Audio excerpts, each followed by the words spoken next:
self-discovery. Sufism says, leave the self behind.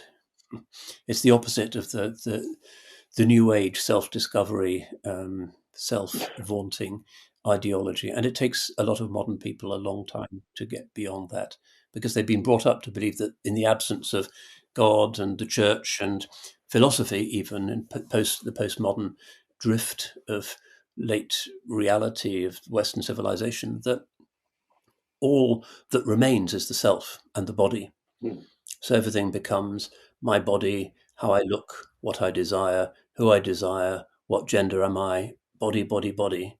And the self, in the kind of, I don't know, Meghan Markle style, everything is about the self and what I feel and what I know. And that's the kind of Fir'aun rather than the Musa. That's Nimrod, not Ibrahim. It's the opposite of the prophetic thing, which is that the self is, watch out, it's a snare, it's a trick, it's an illusion.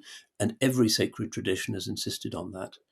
So modernity, if it's describable by anything, could be characterized as the positioning of ego in the place where the spirit ought to be, the giving it of all the authorities which it doesn't naturally possess, in its waywardness and its willfulness and its self-orientation and its vanity and its insecurities and its fears.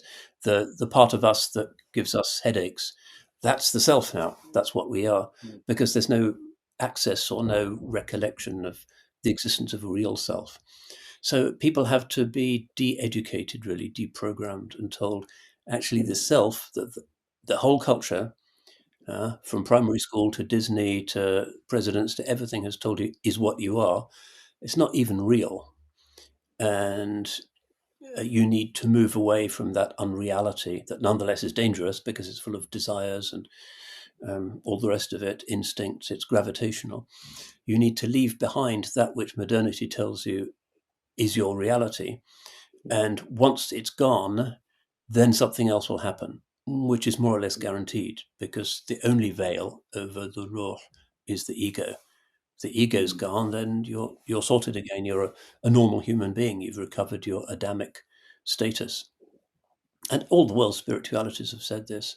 Get rid of self, get rid of ego, get rid of that self-orientation, because it's dark, instinctual, self-oriented when it doesn't really exist, properly speaking. It's illusion, wahm, and come to reality. Be your real self, which is actually a reflection of the divine self. It's the breath blown into Adam. So people need to be re-educated as to what spirituality is. It's not a journey of self-discovery. You discover yourself only to leave it behind. You think, ugh, that's repulsive. That's stopping everything. And you trample it underfoot, and then you start your mi'raj. That, in my experience, is the main